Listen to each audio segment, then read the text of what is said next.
واللعنة الدائمة على أعدائهم أجمعين. اللهم كن لوليك الحجة بن الحسن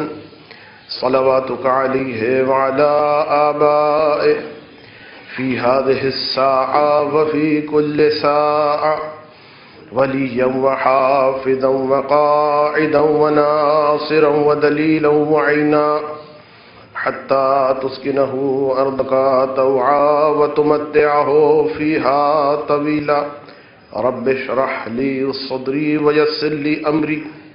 واحلل عقدة من لساني يفقه قولي. آمين يا رب العالمين. أما بعد فقد قال الله الحكيم. بسم الله الرحمن الرحيم. ومن آياته أن خلق لكم من أنفسكم أزواجا لتسكنوا إليها وجعل بينكم مودة ورحمة. درود پڑھ دیجئے محمد و آل محمد.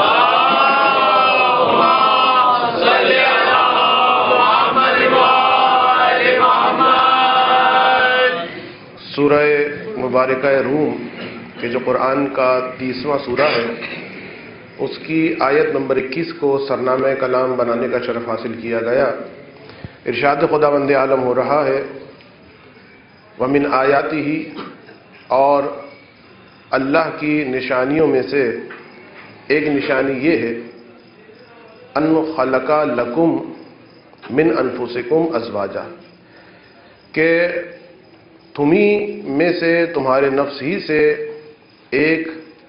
زوج کو پیدا کرنا یا جوڑوں کو پیدا کرنا. لتسکنوا الیہا، اس لیے یہ خلقت کی گئی، اس لیے یہ ازواج بنائی گئیں، اس لیے یہ جوڑے بنائے گئے. لتسکنوا الیہا، تاکہ تم اس سے سکون حاصل کر سکو. وَجَعَلَ بَيْنَكُمْ مَوَدَّةً وَرَحْمَةً، اور اللہ نے ان دونوں کے درمیان مودت بھی قرار دی، رحمت بھی قرار دی. اس آیت کے ترجمے کو سننے کے بعد یقیناً آپ کے اذہان عالیہ اجمالی انداز میں موضوع کی جانب متوجہ ہو گئے ہوں گے، لیکن تشریح موضوع کی جانب جانے سے پہلے صرف یہ بتانا ضروری سمجھتا ہوں کہ آج کل کے جو حالات ہمارے سامنے، حالات سے مراد نہ اقتصادی حالات ہیں اور نہ سیاسی حالات، اس لیے کہ دونوں ہی حالات پر میڈیا سے بھی اور ممبر سے بھی بہت کچھ کہا جا رہا ہے. میں جن حالات کی بات کر رہا ہوں وہ گرتا ہوا گراف ہے جو ہمارے اخلاقی اقدار کا ہے. وہ تنزلی کہ جس کا شکار اب ایک عام فرد نہیں ہے، بلکہ یہ تنزلی اس کا شکار ہمارے خاندان، ہمارے گھر، اور یہ جو شادیاں ہماری نگاہوں کے سامنے ہو رہی، ان اخلاقی اقدار کی تنزلی کی وجہ سے بہت بڑی بڑی خرابیوں کا شکار ہوتے دکھائی دے رہے ہیں. اور پھر مجھے بتایا گیا کہ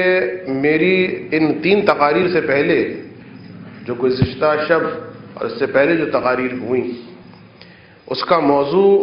امام زمانہ علیہ الصلاۃ والسلام کی ذات بابرکت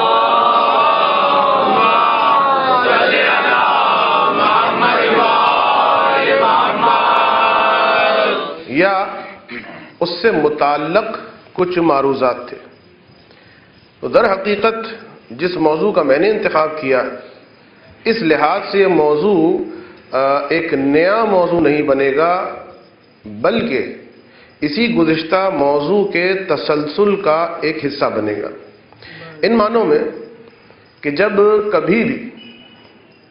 زمانے کے امام کے حوالے سے بات کی جاتی تو 2 ذمہ داریاں، ایک ظہور کے فوراً بعد اور ایک ظہور سے پہلے، یعنی زمانہ غیبت اور زمانہ ظہور، ان دونوں کے اعتبار سے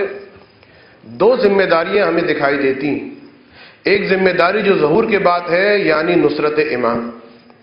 اور ایک ذمہ داری جو ظہور سے پہلے غیبت کے زمانے میں ہے کہ جس میں ہم اور آپ زندگی گزار رہے ہیں، وہ مقصد اور اس مقصد کا احیاء کہ جس مقصد کی خاطر نہ صرف آئمہ بلکہ تمام کے تمام انبیاء اس دنیا میں آئے، اور وہ مقصد کہ جس کی جانب میرے مظلوم امام آقا حسین نے کربلا میں جانے سے پہلے اعلان کر دیا تھا، بل انما خرجت لاصلاح فی امت جدی، کہ یہ جو میرا قیام ہے یہ اپنے نانا کی امت کی اصلاح کے لیے، تو منشور حسینی بھی اصلاح امت ہے، اور چونکہ ہدف میں انبیاء اور آئمہ مشترک ہیں یعنی اصلاح نفوس، تو اب غیبت کے زمانے میں کہ جب بظاہر وہ حجت خدا اس اعتبار سے براہ راست رسالت اور امامت، رسالت کا لغوی معنی یعنی تبلیغ، اور امامت کے کاموں کو بظاہر ظاہری اعتبار سے کرتی دکھائی نہیں دیتی، جس طرح سے دیگر ائمہ نے اس مقصد کو ظاہری اعتبار سے بھی لوگوں کے ساتھ ملاقات کر کے صبح شام ہر موقع پر بیان کیا، اس انداز سے امام زمانہ کی بارگاہ سے یقیناً ہدایت ہو رہی،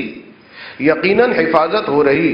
لیکن ظاہری اعتبار سے جس طریقے سے اور ائمہ کے ادوار میں ایک براہ راست رابطہ تھا، نہ ایسا رابطہ اتنا عمومی ہے،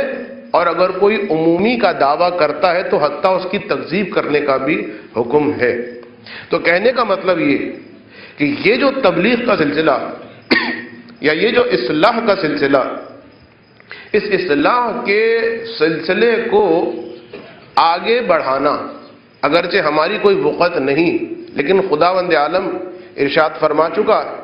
ان تنصر اللہ ینصرکم ویثبت اقدامکم، کہ اگر تم نے اللہ کی مدد کی تو اللہ تمہاری مدد کرے گا اور تمہیں ثبات قدم عطا کرے گا۔ تو اللہ کی مدد کا مطلب منشور حسینی کے اہداف کے امپلیمنٹیشن کا انداز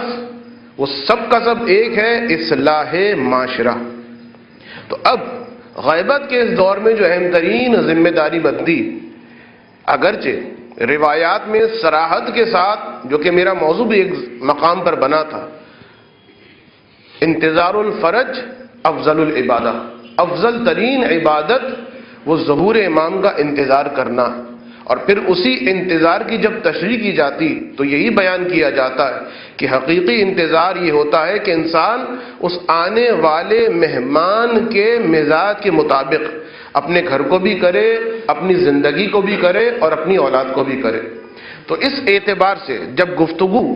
آپ علماء سے سنتے ہیں اور اس انداز میں جب گفتگو بڑھتی تو پھر یقیناً یا تفصیلاً یا اجمالاً تربیت اولاد کی جانب اشارہ کیا جاتا، اس لیے کہ تربیت اولاد وہ ذمہ داری کی ادائیگی بھی ہے کہ جو غیبت میں ہر مومن کی ذمہ داری یعنی اصلاح نفس، اور اس ذمہ داری کی ادائیگی کا بھی مقدمہ ہے جو ظہور کے بعد ادا کرنی ہے یعنی نصرت امام۔ تو ایسے افراد کو معاشرے میں پیدا کرنا جو غیبت کے زمانے میں اس منشور حسینی کی تربیت میں رہتے ہوئے اصلاح معاشرہ کریں اور ظہور امام کے بعد نصرت امام کے لیے آگے بڑھیں۔ تو اس کانٹیکسٹ میں رہتے ہوئے تربیت اولاد کی جانب تاکید کی جاتی ہے اور زور دیا جاتا ہے، لیکن تربیت اولاد میرا موضوع نہیں، اس لیے کہ عام طور پر ہوتا یہ ہے اور دیکھا یہ گیا، اگرچہ لابلائے کلام میں گاہے بگاہے اس بات کو بھی بیان کیا گیا ہے، لیکن اس تفصیل کے ساتھ کہ جس کی ضرورت اس انتہائی اہم مسئلے کو ہے، اس انداز میں شاید بیان نہیں کیا گیا اور نہ میں بیان کرنے جا رہا ہوں، اس لیے کہ میرے پاس صرف 3 دن ہے۔ تو اب وہ اہم ترین چیز کہ جو اصلاح معاشرہ بھی کرے گی، تربیت اولاد اس کے بغیر ناقص ہے، نامکمل۔ وہ ایک گھر میں میاں بیوی کی صورت میں دو افراد جو زندگی گزار رہے ہیں تو ان دونوں کے درمیان باہمی ارتباط، باہمی تعلقات کس نوعیت کے ہیں؟ اگر فساد ہے، اگر فتنہ ہے، اگر گستاخی اور بدتمیزی، اگر حقوق کی پائمالی، تو اطمینان رکھیے پھر ایسے والدین بہت کم چانس ہے کہ اولاد کی صحیح تربیت کریں۔ جب اولاد کی صحیح تربیت نہیں ہوگی تو اصلاح معاشرہ نہیں ہوگا، جب اصلاح معاشرہ نہیں ہوگا تو ظہور امام کے بعد وہ نصرت امام کو نبھانے والی ذمہ داری ناقص رہ جائے گی۔ تو ان تمام چیزوں کا محور بنتا ہے وہ گھر کہ جسے صرف گھر نہیں کہہ سکتے، گھرانہ کہنا ضروری ہے، وہ خانہ کہ جسے صرف خانہ نہیں کہہ سکتے، خانوادہ کہنا ضروری، وہ بیت کہ جس کے لیے اہل کا ہونا ضروری ہے، یعنی اہل بیت۔ اہل بیت وہ کہ جو اصطلاحی معنی نہیں ہے، لغوی معنی، یعنی ایک فیملی۔ تو انتہائی انتہائی انتہائی اہم ترین اکائی، اہم ترین مرحلہ، اہم ترین اسٹیپ ہمارے اس پورے معاشرے کا، ہمارے اس پورے اقشار کا کہ جن کا تعلق اس معاشرے سے، اس کی ابتدا ہو رہی ہے ان تعلقات سے کہ جو ایک شوہر اور ایک بیوی کے مابین۔ اور یہ دیکھا جائے تو رسول کی وہ حدیث کہ جس میں رسول خدا ارشاد فرماتے ہیں کہ اسلام نے جو رشتے بنائے ہیں ان رشتوں میں ازدواجی رشتے سے زیادہ پسندیدہ اور محبوب خدا کے نزدیک کوئی اور رشتہ نہیں۔ خدا بند عالم نے عزت عطا کی، یہ ایک نعمت پروردگار ہے کہ جو رشتہ ازدواج نہیں، آیات برحق خدا، جس آیت کو میں نے سرنامہ کلام بنایا، وَمِنْ آیاتی، اللہ کی آیات میں سے ایک آیات، اللہ کی نشانیوں میں سے ایک نشان۔ چلیے ایک بات آ گئی ہے تو کہہ بھی دوں آپ کو، بعض اوقات بعض سرفرے سے مومنین کہ جو غلط تبلیغات کا شکار ہوتے ہیں آ کے اعتراض یہ کرتے ہیں کہ مولانا آیت اللہ تو فقط اور فقط اہل بیت کو کہا جاتا، یہ مجتہدین کو آپ آیت اللہ کیوں کہہ رہے ہیں؟ عزیزو، قرآن میں شوہر کو بھی آیت اللہ کہا گیا ہے، بیوی کو بھی آیت اللہ کہا گیا ہے، لیکن وہاں آیت اللہ کا مطلب کچھ اور ہے، یہاں آیت اللہ کا مطلب کچھ اور ہے۔ جس طریقے سے جناب یوسف نے عزیز مصر کو رب کہا تھا تو وہاں رب کا مطلب کچھ اور ہے، اور اس رب کو کہ رب زدنی علما، وہاں رب کا مطلب کچھ اور ہے۔ تو بہرحال یہ ایک بات درمیان میں آ گئی، ایک درود پڑھتے محمد و آل محمد۔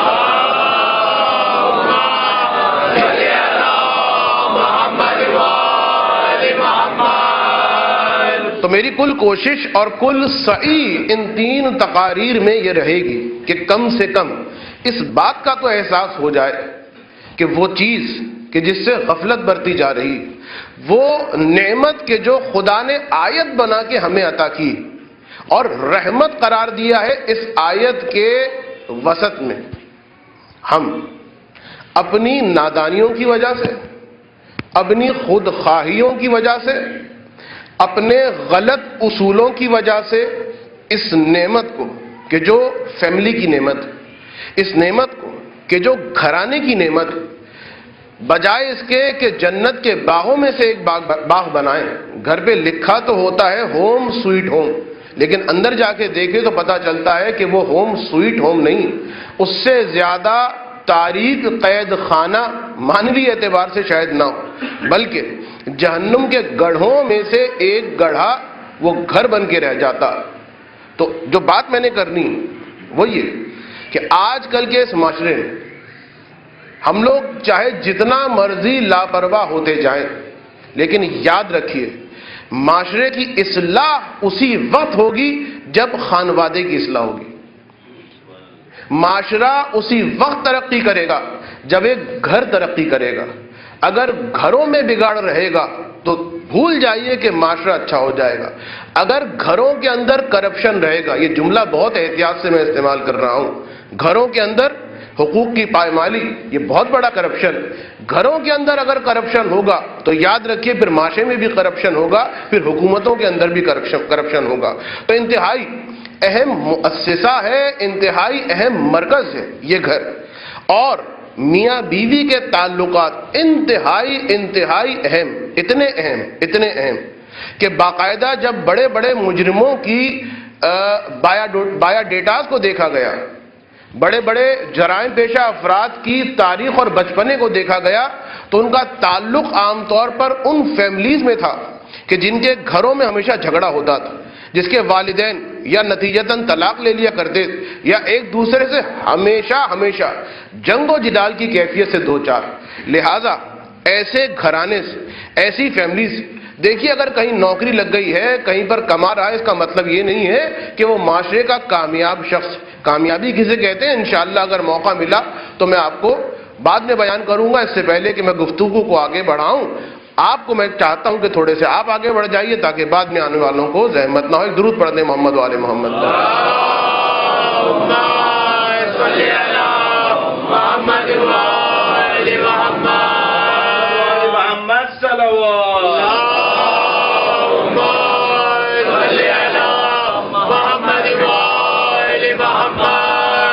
تو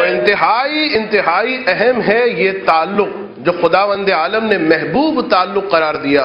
انتہائی اہم اکائی ہے ہماری ہر تربیت کی، انتہائی ابتدائی مرحلہ ہے، پریلیمنری اسٹیج ہے ہر اچھائی کی، یا کہہ لیجئے ہر فساد کی، ہر برائی کی ابتدا ہے کہ وہ تعلق جو اس شخص میں، اس مومن میں اور اس مومنہ کے درمیان ہے. ان دونوں کے تعلقات کیسے ہیں؟ جیسے تعلقات ان کے خراب ہوں گے، یہ خباثتیں، یہ جھگڑے، یہ فتنے اور فساد اطمینان رکھیں اولاد کے اندر منتقل ہونے والے ہیں. اور اگر یہی گھر اور اس کی یہی دو اہم اکائیاں، ان کے ارتباط اگر اچھے ہیں، اگر ان کے ارتباط صمیمانہ ہیں، نورانی ہیں، تو یاد رکھیے خود بخود تربیت کا آدھے سے زیادہ حصہ تو مکمل ہو ہی گیا. تو اب اس بات کی جانب جب آپ متوجہ ہو گئے ہیں کہ میرا گفتگو کا موضوع کیا ہے، تو بس ابتدائی آج تقریر، لہٰذا کچھ مقدماتی باتیں بیان کرنے کے بعد وہ اہم اصول کہ جن کے ذریعے سے گھر پائیدار رہیں گے. میں کوئی آرکیٹیکچرل اس اصول نہیں بیان کروں گا کہ کیسا پلر بنانا ہے اور کیسی دیوار کھڑی کرنی ہے، سیمنٹ کتنی ڈالنی ہے، بجری کتنی ڈالنی ہے. نہیں، اسٹرکچر سے ہوٹل تو بن جاتا ہے، اسٹرکچر سے گھر تو بن جاتا ہے. میں گھرانے کی بات کر رہا ہوں، میں خانوادے کی بات کر رہا ہوں، میں فیملی کی بات کر رہا ہوں. تو اس اعتبار سے انتہائی تفصیل کے ساتھ تو بات میں نہ کر پاؤں گا، لیکن اشارے کرتے ہوئے آگے مجھے بڑھنا ہوگا. عام طور پر آج کل کے اس معاشرے میں میرے پاس باقاعدہ ڈیٹا موجود، اعداد و شمار میرے پاس موجود، اور ہر کمیونٹی کے تقریباً اعداد و شمار نظروں سے گزرے ہیں. اسی کراچی کی میں بات کر رہا ہوں. گزشتہ چند سالوں میں، 5-6 سالوں میں طلاق، ڈیورس کا ریٹ جتنا زیادہ مومنین کے گھرانوں میں ان سالوں میں بڑھا. 3 مہینے کے بعد طلاقیں ہو رہی ہیں، 5 مہینے کے بعد طلاقیں ہو رہی ہیں، 1 سال کے بعد طلاقیں ہو رہی ہیں. تو یہ طلاقوں کا ریٹ جو بڑھ رہا ہے، اس کا مطلب یہ کہ گھر کے اندر پائیداری نہیں، اس کا مطلب یہ کہ کہیں پر خرابی، اس کا مطلب یہ کہ کہیں نہ کہیں پر فتنہ اور فساد ہمارے گھروں کو تباہ کر رہا. اور یاد رکھیے یہ 2 رشتے، یعنی یہ ایک رشتہ جو 2 آدمیوں کے درمیان میں ہے، ایک طرف شوہر ہے، ایک طرف بیوی، اگر یہ ڈسٹرب ہوتا ہے، ہم تو بہت بالکل سونامی کی مانند ہوتا. سونامی میں کیا ہوا؟ سمندر کی تہوں کے اندر ایک معمولی سا زلزلہ سا آیا، لیکن پھر وہ زلزلہ آگے بڑھتے اتنی بڑی لہر بنا کہ بڑی بڑی بلڈنگز کو اس نے زمین بوس کر دیا. تو بالکل اسی طریقے سے یہ اختلاف، یہ جھگڑا، یہ فساد، یہ طلاق، یہ ڈیورسز، یہ بظاہر دو افراد کے درمیان ہو رہی، میاں اور بیوی کے درمیان ہو رہی، لیکن آپ کو نہیں پتا کہ سونامی کی مانند پھر اس کی امواج کیا کیا تباہیاں پھیلائیں گی۔ اس سے وہ خاندان بھی متاثر ہوگا، اس سے وہ اولاد بھی متاثر ہوگی، اور اس سے پھر اسی اولاد سے، اسی خاندان سے معاشرہ بن رہا ہے، معاشرہ جذب کر رہا ہے۔ یاد رکھیے، گھر اور گھر کے افراد جس طرح اچھائیاں جذب کرتے ہیں، اسی طریقے سے برائیوں کو جذب کرتے ہیں۔ کچھ کرنے اور کہنے کی ضرورت نہیں ہے۔ بالکل اسی طریقے سے جو محلہ، جو معاشرہ اچھائیوں کو جذب کرتا ہے، برائیوں کو جذب کرتا ہے، تو ایک ذرا سا بہت بھونڈی سی مثال اگر میں دے دوں، بھائی ڈالر یا ین کی قیمت ذرا سی اوپر نیچے ہوتی، اکنامک سسٹم جو ہے وہ کہاں سے کہاں پہنچ جاتا ہے۔ بالکل اسی مثال، بلکہ اس سے زیادہ شدت کے ساتھ اگر کسی گھر میں بگاڑ ہوتا ہے تو یاد رکھیے، ہم اپنے شولڈرز کو یہ کہہ کے خالی نہیں کر سکتے کہ بھئی یہ تو ان کا مسئلہ تھا، ہمیں کیا ضرورت۔ نہیں، اس کی برائی آپ کے گھر تک پہنچے گی، اس کی لہریں آپ کے گھر تک پہنچیں گی، اس کی نحوستیں آپ کے گھر تک پہنچیں گی غیر محسوس انداز میں۔ تو اب عام طور پر ایک تجزیہ کیا جاتا، معذرت کے ساتھ میں آج ہی بتا دوں کہ میری تقریر ویسے بھی چٹپٹی نہیں ہوتی، اس دفعہ تو بالکل ہی چٹپٹی نہیں، اسی قسم کی باتیں، لہذا اگر کوئی صاحب یہ توقع کر کے آئے ہیں کہ وہ یہاں پر بیٹھ کر بہت خوش ہو کے جائیں گے، تو آج شاید ڈپریشن بہت زیادہ ہو جائے، بلڈ پریشر جا کے چیک کیجئے گا، شاید تھوڑا سا بڑھ گیا ہو۔ درود پڑھتے محمد و آل محمد۔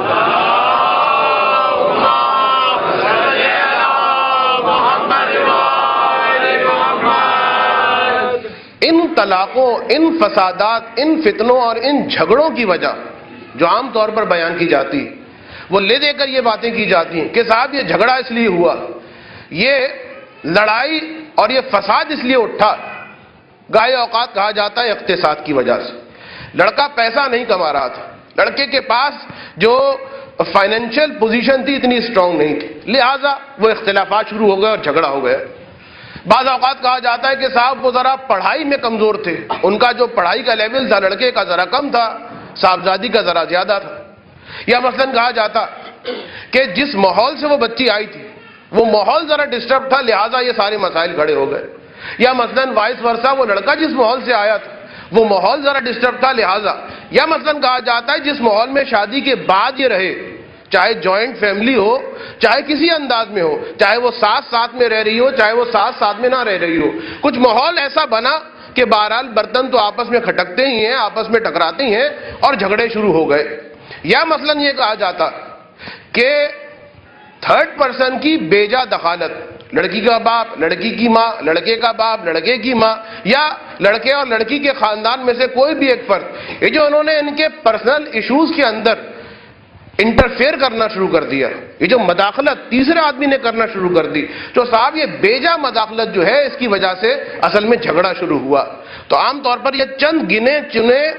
علل بیان کیے جاتے ہیں جب کبھی بھی کہیں پر طلاق واقع ہوتی ہے، کہ اقتصاد کا مسئلہ ہے، پڑھائی کا مسئلہ ہے، اسٹیٹس کا مسئلہ ہے، خاندان کا مسئلہ ہے، انٹرفیئرنس کا مسئلہ ہے۔ جبکہ جو بات میں کرنے جا رہا ہوں، اطمینان رکھیے، اگر یہ سارے مسئلے نہ بھی ہوں، یعنی وہ انتہائی امیر بھی، دونوں کا پڑھائی کا لیول بھی بالکل برابر، کوئی مداخلت بھی نہیں کر رہا، دونوں اچھے خاندان سے ہیں، دونوں کو ماحول جو مل رہا ہے جس میں وہ میرٹل لائف گزار رہے ہیں وہ بھی اچھا ماحول ہے، یقین مانیے کوئی علت جو ابھی تک بیان کی گئی ہے نہیں، لیکن اس کے باوجود بھی وہ اصول کے جس کی جانب میں متوجہ کروانا چاہتا ہوں، اگر اس اصول کی رعایت نہیں کی جا رہی تو گھر تباہ ہوگا، طلاق ہو سکتی۔ اور بالکل اس کے برعکس یہ ساری مصیبتیں، اقتصادی پرابلم اپنی جگہ پر، گھریلو جو مسائل دخالتیں اپنی جگہ پر، پڑھائی کا مسئلہ وہ زیادہ پڑھی لکھی ہے کم پڑھا لکھا اپنی جگہ پر ہے، لیکن وہ اصول کے جس کو بیان کیا جائے گا، اگر وہ اصول محفوظ ہے اس گھر کے اندر تو یہ تمام مسائل رہیں گے انشاءاللہ۔ فتنہ فساد یہاں تک کہ طلاق کی نوبت آ جائے وہ پیش نہیں آئے گی۔ ایک درود پڑھ دیں محمد و آل محمد پر۔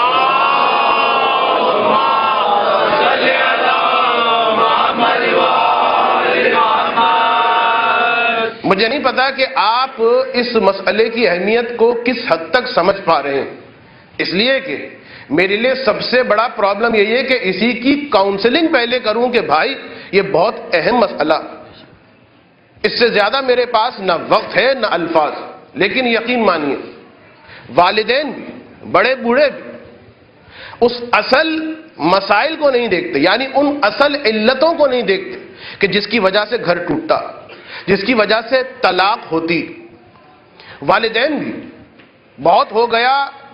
تو بچی کا تھوڑا سا دین دیکھ لیا، لڑکے کا تھوڑا سا دین دیکھ لیا،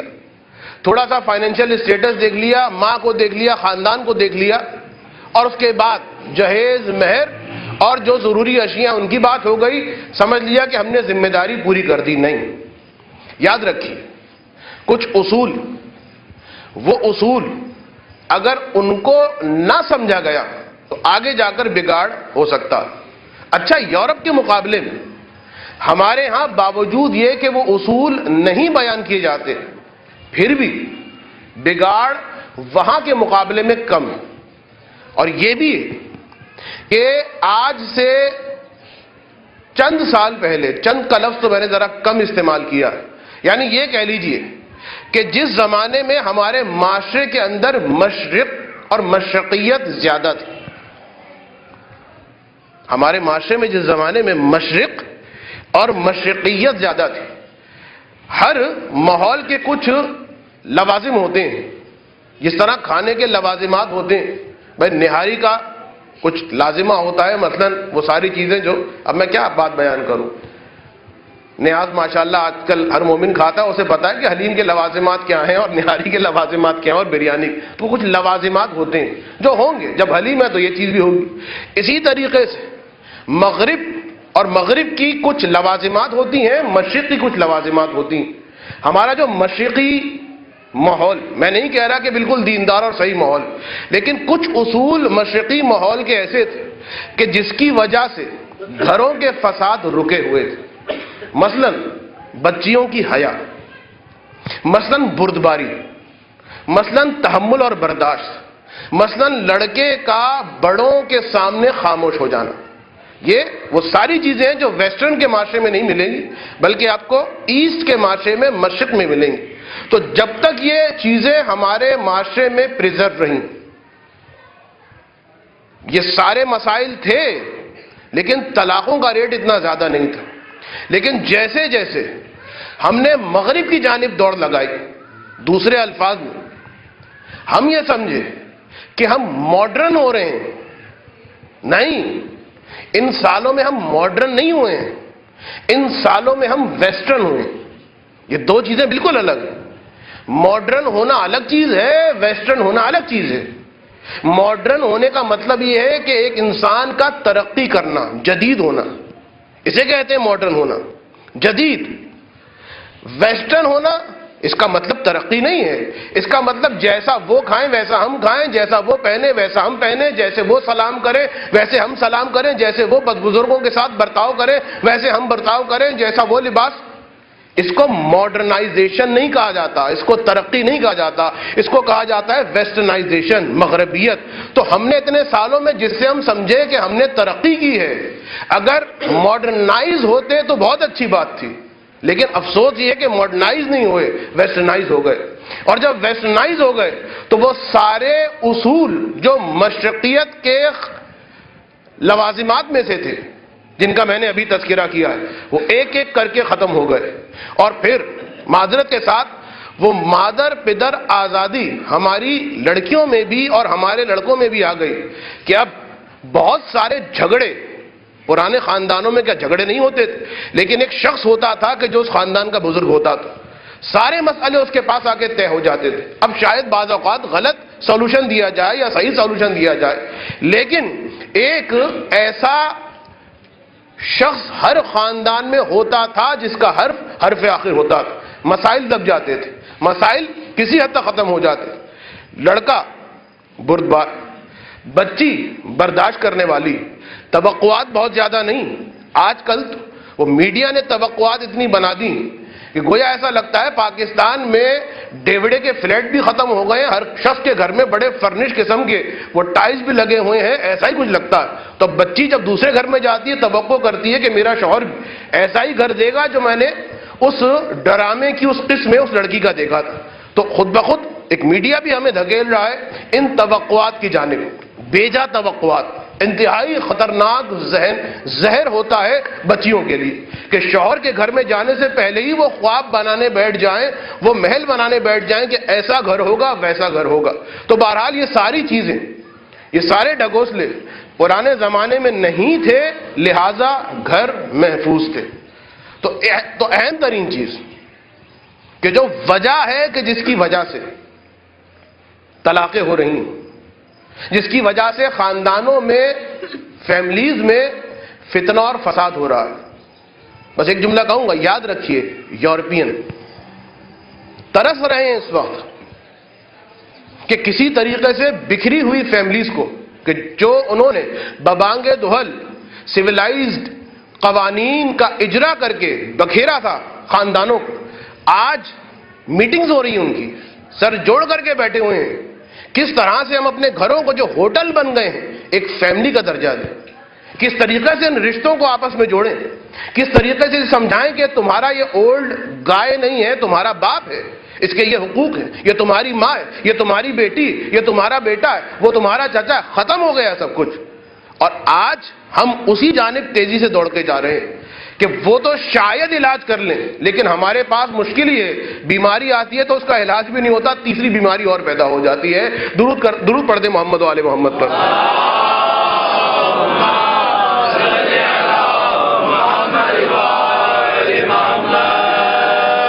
برا مت مانیے گا، آج جو مومنین آ گئے وہ انشاءاللہ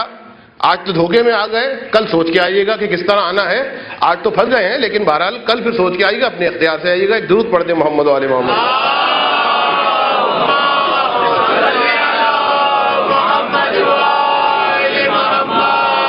تو اہم ترین جو نہیں ہے ہمارے معاشرے میں، اہم ترین جو نہیں سمجھائی جاتی ہمارے معاشرے میں، وہ یہ چیز کہ آخر وہ کون سے اصول ہیں کہ جس کی وجہ سے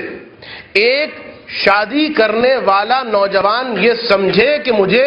کیسے اچھا سرپرست بننا ہے، وہ اصول کہ ایک شادی کرنے والی بچی یہ سمجھے کہ ان کو ایڈاپٹ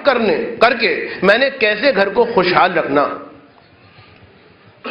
چھوٹا سا ایک کھانا بھی اگر آپ بنانا چاہتے ہیں، کپڑا بھی اگر آپ سینا چاہتے ہیں، ہر کام کے اصول ہوتے ہیں عزیزوں، پرنسپلز ہوتے ہیں۔ ایک کھانا پکانے کے بھی کچھ پرنسپلز ہیں، چاہے کتنے ہی سادے ہی صحیح۔ ایک کپڑا سینے کے بھی کچھ اصول، کتنے سادے ہی صحیح۔ اگر وہ پہلے سے ہم آہنگی نہیں ہوگی،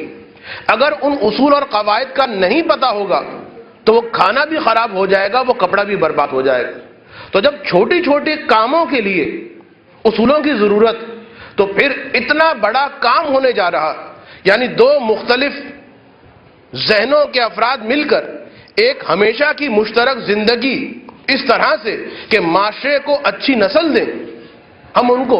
تھوڑا ریفریجریٹر گھر ور دے کے سمجھتے ہیں کہ بس ہماری ذمہ داری پوری ہو گئی، ایک گھسا پیٹا سا جملہ بول کے لڑکی کو، وہ جو پرانا ایک جملہ ہے جس پر کوئی عمل بھی نہیں کرتا کہ دیکھو تم جا تو رہی ہو، اب لاش تمہاری واپس آنی چاہیے، اور وہ لاش کیسے آنی چاہیے، درمیان میں کیا ہوگا، نہ نصیحت کرنے والے کو پتا ہے نہ نصیحت سننے والے کو پتا۔ تو بہرحال وہ اصول اور وہ پرنسپلز کہ جن کی رعایت اگر کر لی جائے تو گھر محفوظ ہو جائیں گے۔ میں ابھی سے بتا دوں کہ ان 3 مجلسوں کے اندر میں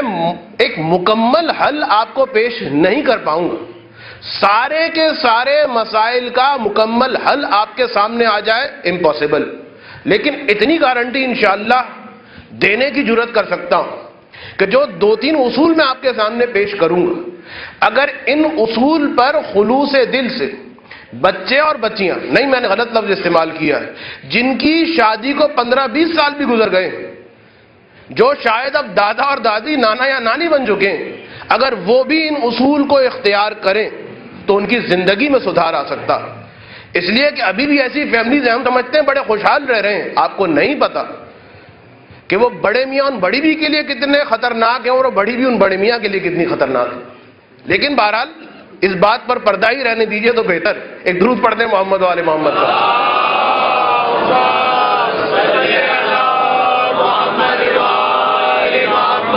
انتہائی انتہائی اہم ہے کہ انسان اپنے بچوں کو یا کم سے کم وہ شادی کرنے والے ان اصولوں کو سمجھے اور ان کو خلوص کے ساتھ اپنی زندگی کا حصہ بنائیں، تاکہ ان کی زندگی اور ان کا گھر جنت کے باغوں میں سے ایک باغ بن جائے۔ مجھے لگتا بہرحال یہی ہے کہ ماشاءاللہ سبھی کے گھر جنت کے باغوں میں سے ایک باغ، اس لیے کہ بہت مسکرا کے مجھے دیکھ رہے ہیں کہ مولانا ہمیں سکھا رہے ہیں 400 گز کا تو باغ ہمارے گھر کے اندر موجود ہے۔ تو مجھے ایسا تو نہیں ہے کہ شاید میری تقریر ضائع ہو جائے، ٹیپ ہو رہا ہے، ہو سکتا ہے بیچارہ جس کا گھر جو ہے، اس لیے کہ حقیقتاً جو اس آگ میں جل رہا ہوتا ہے یا جو اس آگ میں جل رہی ہوتی، اسے معلوم ہوتا ہے کہ یہ وہ قید خانہ ہے جس سے نجات کی راہ میں بھی بدنامی ہے۔ میں نے ایک جملہ کہہ دیا، اب کیفیات کو آپ خود سمجھیے گا۔ تو اب ہم تعلیمات کو دیکھتے ہیں، اسلام کو دیکھتے ہیں، قدم قدم پر، میں اس فہرست کو آپ کے سامنے پیش نہیں کرنا چاہتا، قدم قدم پر رسول نے علی و بطول کو شادی سے پہلے بٹھا بٹھا کر نصیحتیں فرمائیں۔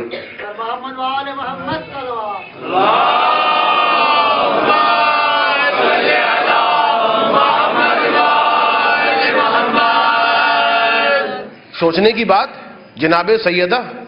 کوئی عام شخصیت نہیں، معصومہ، مولائے کائنات، باب العلم،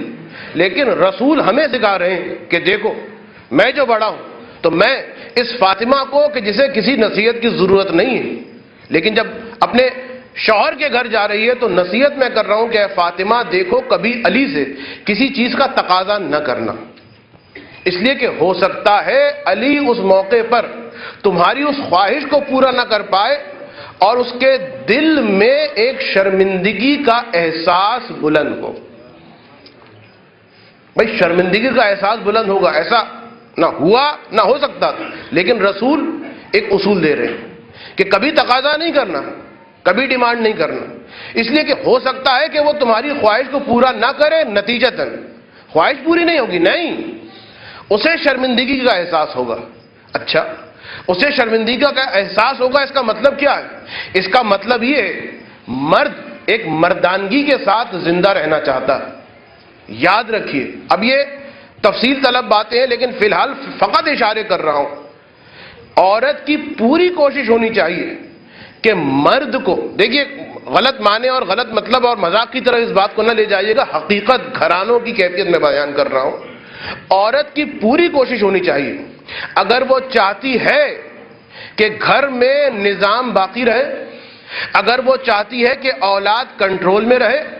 اگر وہ چاہتی ہے کہ خود اس کا اپنا احترام باقی رہے، تو مرد کو مرد رہنے دے، مرد کو اپنے اشاروں کا بچہ نہ بنائے۔ یاد رکھے وہ شخص، یاد رکھے وہ عورت، یاد رکھے وہ مومنہ کہ اگر کبھی بھی ایسا ہو گیا اور اس مرد کی مردانگی ختم ہو گئی، اس کا احترام پائمال ہو گیا، تو یاد رکھیے یہی اولاد ہے جو آج باپ کے احترام کو روندے گی، کل آپ کے احترام کو روندے گی۔ تو ایک یہ اشارہ میں نے فقط کیا، تو انتہائی اہم اصول یہیں سے، اسی حدیث سے، اسی نصیحت رسول خدا سے ہمارے سامنے آ رہا ہے، اور وہ یہ، اچھا میں یہ بھی بتا دوں آج پہلی تقریر کہ دیکھیے کچھ اصول وہ ہیں کہ جسے بیوی نے اختیار کرنا، کچھ اصول وہ ہیں جسے شوہر نے اختیار کرنا۔ ابتدا میں بیوی سے متعلق اصولوں کو بیان کروں گا، بعد میں شوہر کی ذمہ داریاں بھی بیان کی جائیں گی۔ یہ میں نے اس لیے کہا کہ کہیں مرد ہونے کے ناطے نیچے سے اعتراض، یعنی خواتین کی جانب سے اعتراض نہ آ جائے کہ صاحب یہ سب عورت کی اوپر ہی ذمہ داری ڈال دی گئی ہے، مرد کی تو کوئی ذمہ داری نہیں ہے، وہ تو بادشاہ ہے، وہ تو عیاشی کرنے کے لیے آیا ہے۔ نہیں، دونوں کی ذمہ داریاں بیان کی جائیں گی، لیکن عورت کی ذمہ داریاں پہلے اس لیے بیان کی جا رہی ہیں کہ بھائی ایک تو قانون ہے آپ کا بھائی کہ لیڈیز فرسٹ ہے کہ نہیں، یہاں نہیں چلے گا، نہیں یہاں چلے گا، اس لیے چلے گا کیونکہ ایک خلاصہ، یعنی جو میں اصول ابھی آپ کے سامنے بیان کروں گا ان 3 تقاریر کے اندر، خلاصہ جو آپ نے ہر وقت، یعنی مومنات نے ہر وقت ذہن میں رکھنا، ان 3 جملوں میں وہ خلاصہ ہے، یعنی ان 3 جملوں کے ارد گرد یہ اصول اور یہ ذمہ داریاں جو ایک مومنہ کو اس لیے اختیار کرنی ہے کہ اس نے اپنے گھر سے امام زمانہ کے سپاہیوں کو بنانا.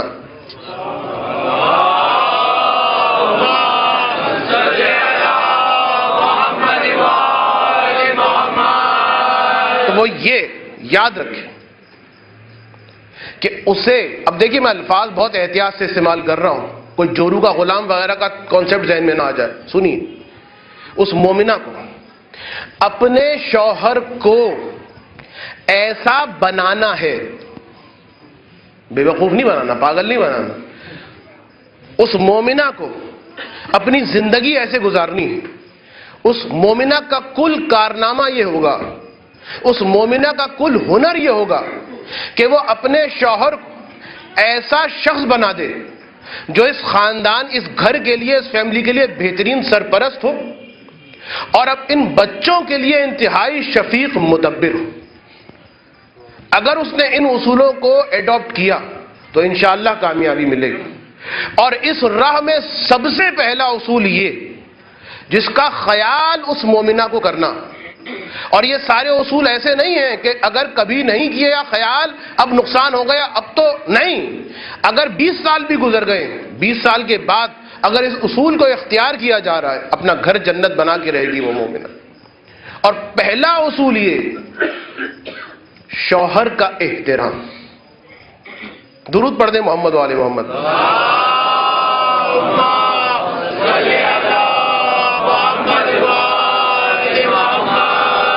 میرے پاس وقت کتنا؟ درود پڑھ دیں محمد والے محمد.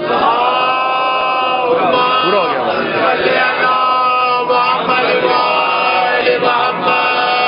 اہم ترین اصول، مجھے بہت کچھ کہنا تھا لیکن مجھے کسی اور مقام پر بھی جانا ہے، وقت بھی پورا ہو گیا، اور انشاءاللہ مجھے امید ہے کہ کل 10-15 سے زیادہ افراد تو ہوں گے نہیں، تو 8:30 بجے آپ مجلس شروع کر دیجیے گا تاکہ 1 گھنٹہ میں تقریر کر سکوں. درود پڑھ دیں محمد والے محمد.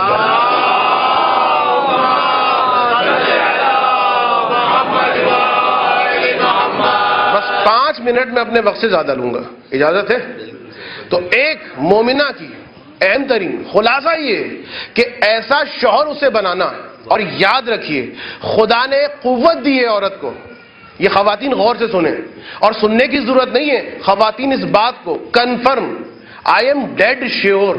یقین ہے کہ خواتین اس بات کو محسوس کرتی ہیں. اور روایات میں آیا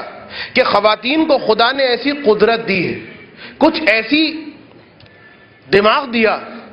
کچھ ایسا طریقہ دیا کہ جو وہ چاہتی ہیں اگر چاہیں تو ہو جاتا. یہ خواتین اس بات کا اقرار کریں گی کہ اگر کچھ چاہتی ہیں وہ اپنے گھر کے اندر، کچھ کروانا چاہتی ہیں تو وہ ہو جاتا ہے. اس بات کا اعتراف ائمہ نے بھی کیا. تو اس اعتبار سے میں نے یہ جو لفظ استعمال کیا کہ وہ اپنے شوہر کو ایسا بنائیں، یعنی گھر کی بدبختی سب سے پہلے عورت کے ہاتھ میں ہے، گھر کی خوشبختی سب سے پہلے بیوی کے ہاتھ میں ہے. لہذا لیڈیز فرسٹ کی بات نہیں ہو رہی، اہم ترین ذمہ داری، زیادہ تر حصہ اسی عورت کے حصے میں آ رہا ہے. اور عورت کے اس گھر کو جنت بنانے کے اہم ترین اصولوں میں سے ایک اصول یہ کہ شوہر کے احترام کو برقرار رکھے. اس لیے کہ یاد رکھیے، ہر شخص کوئی بھی ہو وہ اپنا احترام کروانا پسند کرتا. ہر آدمی کو اچھا لگتا ہے کہ اس کا احترام کرے. اور جب کوئی کسی کا احترام کرتا ہے، اگر میرا کسی نے احترام کیا ہے، یقیناً میرے دل میں اس کے خلاف نفرت کبھی نہیں آئے گی، ہمیشہ محبت آئے گی. اور پھر یہ محبت اور بڑھے گی تو میرے دل میں بھی اس کے لیے احترام پیدا ہو جائے گا. اور کوئی شخص بھی اگر اس کی انسلٹ کی جائے، چاہے اسی مجمع میں سے ایک آدمی کھڑا ہو کے کہہ جائے مولانا یہی پڑھنا تھا، تو اعلان کر دیتے، مجھے برا بہت لگے گا، کبھی بھی میں خوش نہیں ہوں گا. ٹھیک ہے، اس کا اظہار شاید میں نہ کر پاؤں، اظہار تو خیر بعد میں نیچے جا کے ہو جائے گا، تو میں اظہار نہ کر پاؤں. لیکن کوئی آدمی بھی اپنی انسلٹ کو پسند نہیں کرتا. آپ کسی کی انسلٹ کیجئے، چبھتا ہوا جملہ کہیے، اس پر کوئی نکتہ چینی کر کے دیکھ لیجئے، اطمینان رکھیے اس کے دل کے اندر ایک کدورت پیدا ہو جائے گی، ایک نفرت کا نکتہ اس کا آغاز ہو جائے گا. بس یہی نفرت، یہی کدورت، یہی وہ بیج ہیں جو آگے چل کر ایسے درخت بنتے ہیں کہ جو اس طرح سے جلتے ہیں کہ پورا کا پورا گھر راکھ بن کے رہ جاتا. تو احترام. وقت میرے پاس بالکل نہیں، کل میں اس کے بارے میں تھوڑی باتیں اور بیان کروں گا، لیکن بس آج کی حد تک عملی اعتبار سے بہت کچھ خرچ کرنے کی ضرورت نہیں۔ یہ عورت جو احترام کرے گی اپنے شوہر کا، یہ احترام پلٹ کر اس کی جانب آئے گا، اس احترام کے فوائد خود اس کی جانب آئیں گے۔ اور یہ عورت یاد رکھے، بیوی اس بات کو لکھ لے کہ اگر وہ شوہر کا احترام کرتی ہے تو کبھی بھی اس کا قد چھوٹا نہیں ہوتا،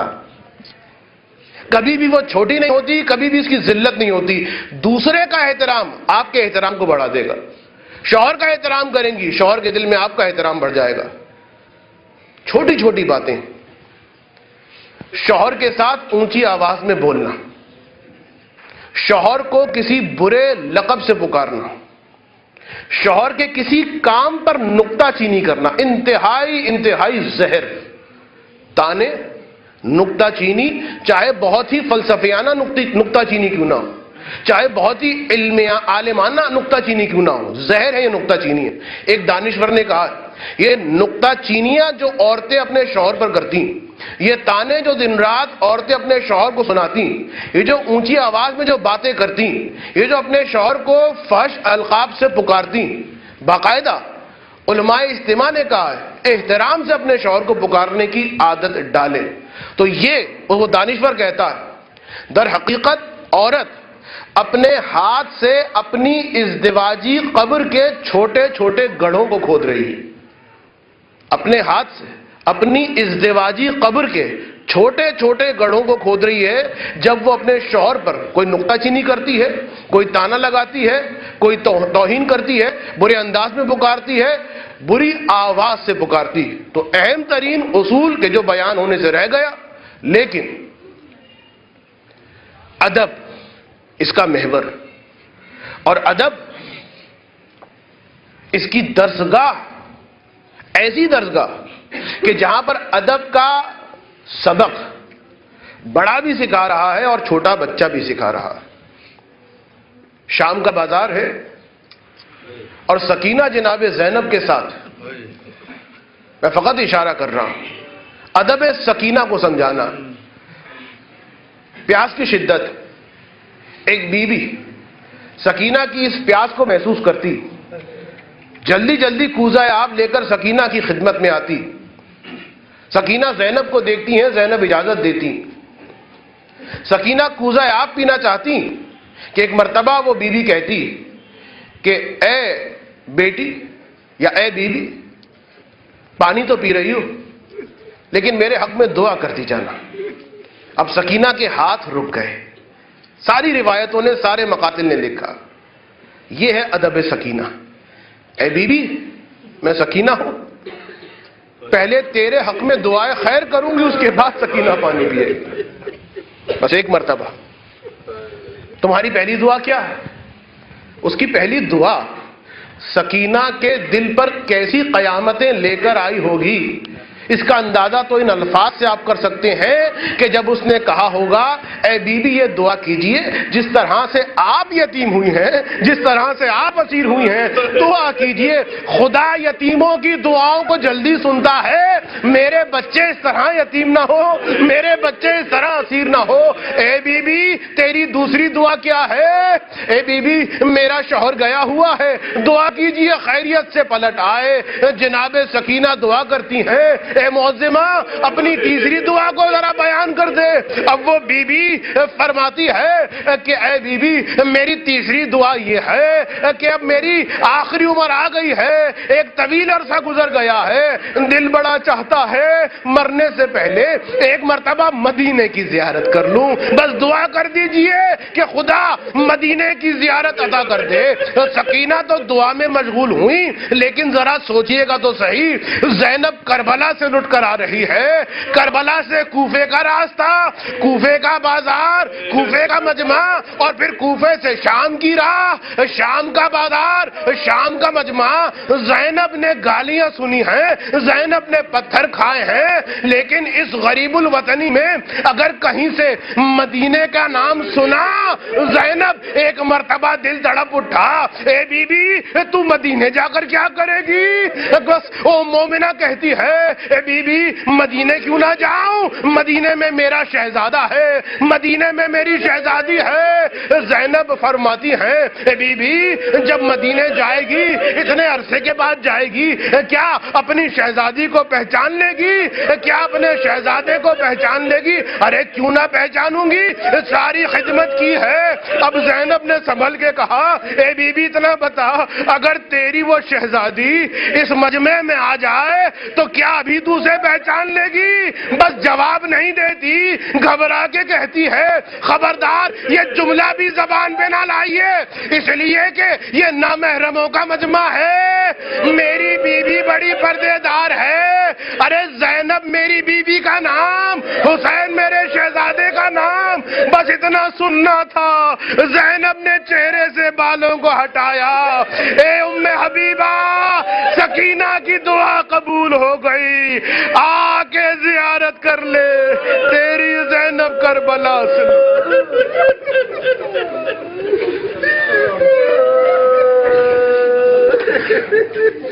الا ولعنت اللہ علی قوم الظالمین وسيعلم الذين ظلموا أيام منقلبين ينقلبون